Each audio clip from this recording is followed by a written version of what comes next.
Right, this is a podcast for Tiritiri Matangi, and it's titled Tossed by the Wind, the Rare and Remarkable Creatures of Tiritiri Matangi Part 1. The fenced-off mainland island of Maungatautiri, the sanctuary mountain of my last post, isn't typical of New Zealand conservation. More common are offshore islands or islands on lakes, where the water helps to keep out the pests. One such island is Tiritiri Matangi, which dots the eye of the lengthy suburban Whangaparo Peninsula north of Auckland. It's a high-value scientific reserve with many creatures that really are rare and remarkable roaming around. Creatures such as the kiwi and the tuatara. And yet it's open to the public. You can even stay overnight. Tripadvisor has awarded Tiritiri Matangi its coveted Certificate of Excellence and also currently rates the island 2 out of 208 things to do in central Auckland as of the time of writing. In other words, the second thing you could do, once you've made it to downtown Auckland, is catch the ferry to the island. It takes about an hour to get there. Tiritiri Matangi means the meeting place of the winds, or in other words, a place that is tossed or buffeted by the winds. A good name for just about any offshore island I would think. The island is in a strategic location in the Hauraki Gulf, the seaway that leads to Auckland's main harbour. It has supported a lighthouse since New Year's Day 1865. For most of the time since that date, it has also supported harbour defences on its high points, while the land below was farmed. All kinds of secret things happened in those days, in ways that we don't know much about even now. To support the development of a powerful underwater weapon called a tsunami bomb, a cousin to the better-known bouncing bomb and earthquake bomb, thousands of test explosions were carried out near Tiritiri Matangi and at another site in New Caledonia. Volunteer folklore has it that a significant colony of bats were wiped out on Tiritiri Matangi by one of those explosions, or perhaps by several of them. This was undoubtedly a low point for the island's ecology, not to mention the fish.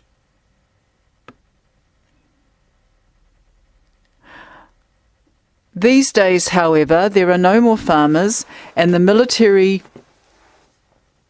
legions are long gone as well. The lighthouse is still there, but otherwise the island now serves quite a different purpose. Namely, it is a site of a remarkable community-driven reforestation and wildlife conservation effort. In the 1970s, a group of Aucklanders started lobbying for Tiritiri Matangi to be turned into a nature reserve and replanted with native bush. According to a history page run by the supporters of Tiritiri Matangi with the acronym SOTM, the modern-day guardians of the island. Tiritiri Matangi was a popular picnic spot for boaties who walked up to the lighthouse area, but aside from old cliffside pohutakawa protected by decree of a far-sighted Crown Lands Ranger in 1908, little of its primordial character survive. Uniquely, the activists proposed that Tiritiri Matangi should become a scientific reserve of the highest value, with really rare and endangered species, and yet that it should also be accessible to the public so that they could see conservation in action. There is an older and larger island reserve further out in the Hauraki Gulf called Hauturu, or Little Barrier Island, but Hautu Little Barrier has long been closed to the general public. The champions of the new reserve at Tiritiri Matangi wanted to create something more accessible that would create community buy-in. The fact that it was closer to the city also helped. This idea that Tiritiri Matangi would be an open sanctuary, unlike Hauturu, which was closed. An official plan for the island's reforestation was published by the Department of Lands and Surveys in 1982. Over the 10 years, from 1984 until 1994, thousands of volunteers planted 280,000 trees on the island. In 1988, SOTM was established, and in 1997, the second major official plan for the island, produced by the Department of Conservation, set the stage for its transformation into an open, scientific wildlife refuge. The precedent set by Tiritiri Matangi has long since inspired a number of other open sanctuaries, including Maunga Tautari, which was my last post was about, and Zealandia in Wellington. Tiritiri Matangi now gets 30,000 visitors a year, a number bulked up by regular school tours. Conservation in action indeed. A whiteboard in the island's education centre. Tiritiri Matangi was originally the name of one of the pa or fortified villages built on the island by its Māori inhabitants who belonged to an Auckland iwi. The Māori word for a large tribe or clan called Te Kawaro Amaki, or Kawaro for short. In the early 19th century, the Kawaro, who also lived in other parts of Auckland, abandoned the island because it was vulnerable to raids from other tribes who had gained possession of European muskets. This was a very disturbed time in the history of New Zealand, or Aotearoa, as the country is known in Māori. Life on Tiritiri Matangi during the time of the so-called musket wars would have been a bit of like being a monk on Lindisfarne or Iona in the time of the Vikings. After the intertribal wars had died down, the Kawaro were dismayed to find that a new brand of musket-wielding interlopers, the British, had taken possession of the island in order to install a lighthouse and harbour defences. By the time the Kawaro contested their loss, the lighthouse had already been built and they were unsuccessful in getting the island back. A surprising amount of all this warts and all history is packed into the following 3.5-minute video, which is displayed by New Zealand's Ministry for Culture and Heritage, Manatu Taonga. The low-pitched bird song at the start of the video is the call of the elusive kokako, one of the birds that is recovering on the island. My visits. I spent a week on the island as a voluntary New Zealand Department of Conservation warder in the summer of 2011 and 12. In New Zealand, Christmas and New Year's are in the middle of summer. I'd been to the island before that, so I wasn't new to Tiritiri Matangi when I decided to go back this year toward the end of May, in other words, a few days before the onset of winter. I enjoyed helping out that summer, but there's nothing like being a guest and being left to your own devices. They have about 16 bunks for the public on Tiritiri Matangi, and it gets very busy during the summer, which is great for fundraising and everything. On the other hand, I was after more of a quiet time now that I was on holiday myself, which is partly also why I decided to go in May, which is definitely the off-season. Currently, the island has 2 wardens who do 1 week on and 1 week off, and 1 educator, plus an excellent group of volunteers who help with other things such as looking after the shop. They have a guided tour which costs $5 and takes you up most of the tracks that have the bird life. I decided to go during the week in the hope that the island would be less busy. There were about 80 people who went over on the ferry, mostly school children, but only 2 guests staying on the island on my first night. No camping is allowed on the island, by the way. If you aren't booked into the formal accommodation, you have to go back on the ferry. Here's a picture of me down by the Tiritiri Matangi wharf, which is pretty basic.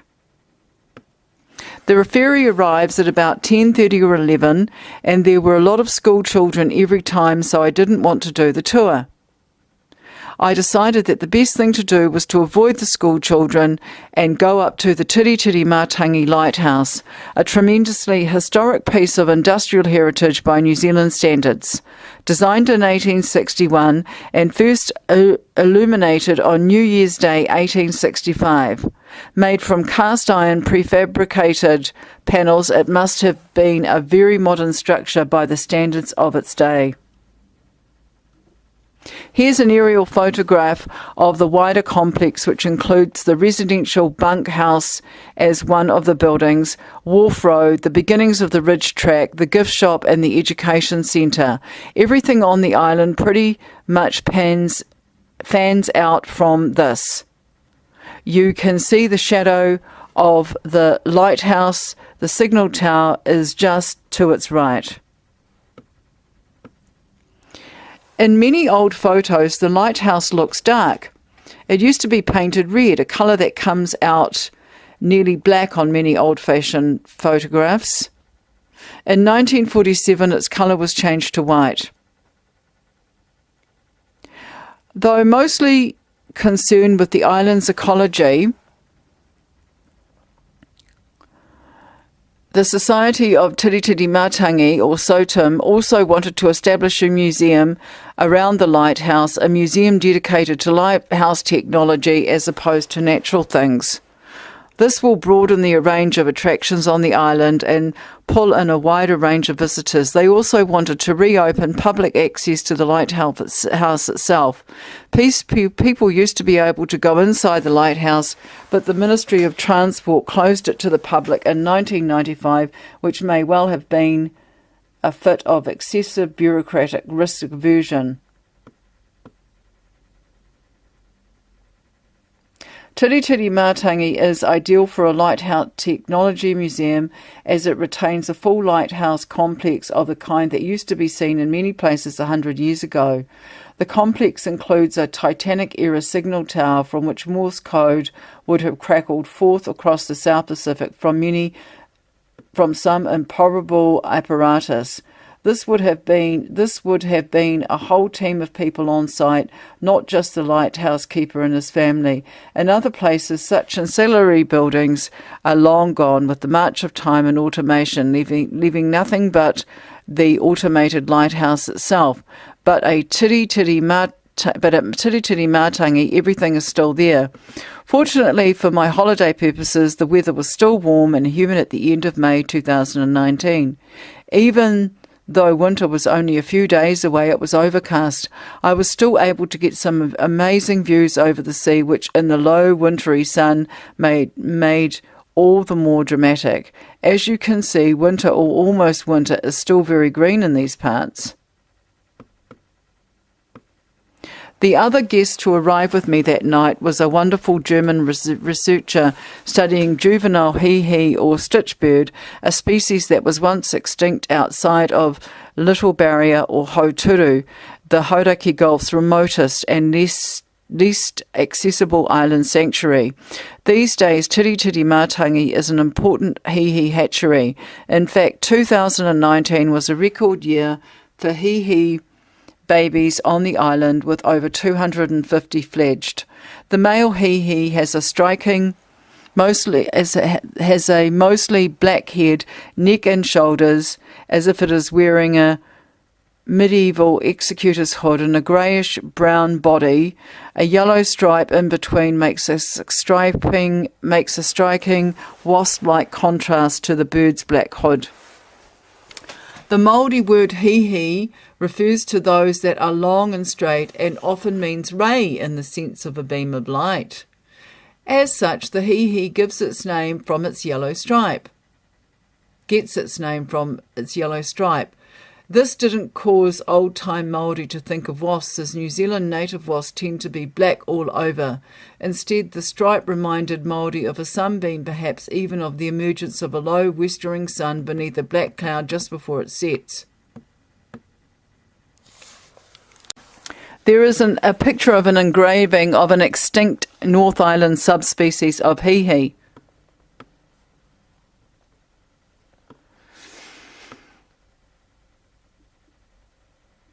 The hihi is the only species of bird that copulates face to face. That is, as opposed to the method employed by all other birds, whereby the male climbs on top of the female and does his business as fast as possible before falling out. The night hunters. On my second night, I managed to see a little spotted kiwi at the ridge track. A group of 4 marine conservation dock people had come over from Long Bay and other areas on the mainland to look for kiwi. 2 were leaving as they were on short-term contracts, and this was their send-off. Kiwis are omnivores, feeding on anything that is small and nutritious. Usually for a bird, they rely heavily on smell, sniffing out their food at ground level with nostrils at the tips of their long probing beaks. They have powerful claws which they use to demolish old tree stumps and rotting logs to get at the grubs inside.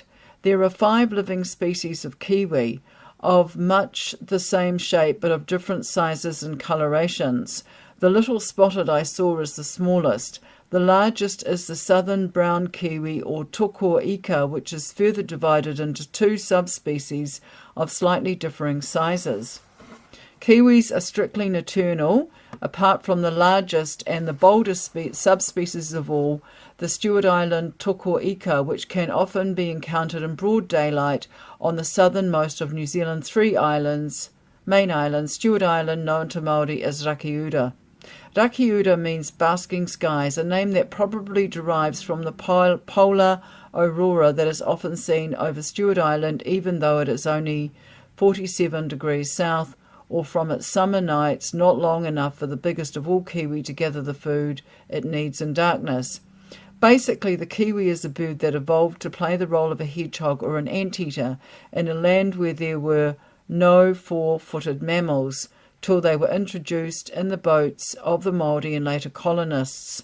With the hedgehog's combination of keen smell and poor eyesight, the kiwi shuffles and snuffles along in search of its food, making lots of sneezing noises along with the more deliberate piercing cries by which the kiwi find each other in the dark. The kiwi is most untypical bird, in other words, considering more untypical than the hihi, which is only unusual in terms of how it procreates itself. Even there, the kiwi shows itself to be just as peculiar, laying an egg so gigantic at 20% of the mother's weight. A human baby is only 5% of its mother's weight. That some think the kiwi was once the size of a cassowary, later shrinking down while its eggs did not. Kiwi tend to feed on the verge of clearings rather than deep bush, which means they are often found close to tracks or even wandering along tracks, just like in the Stewart Island. They also forage near beaches such as Hobbs Beach on Tiritiri Matangi. When I was on Tiritiri Matangi this May, the moon was 3/4 full, and that meant that even after sundown it was supposedly all too bright for the species of kiwi that were on the island. Species shyer than the Stewart Island tuko ika to be out and about. Still, I had a presentiment that if I went on the ridge track, I would see a kiwi even in the moonlight. I was with another woman who came over on the boat from Auckland that day, an accountant named Claire, and sure enough we did see a little spotted kiwi at about 7:30 or 8 o'clock in the evening. In the hut you could get red cellophane to fit over a normal torch so that it won't dazzle or spook nocturnal animals, which generally can't see anything in that part of the spectrum. We fitted the cellophane beforehand and followed the kiwi we had discovered under the evening moon with our red torch for 10 minutes, keeping a prescribed distance. There is a regulation about this. I was satisfied, but Claire wanted to see more kiwi. We didn't, however.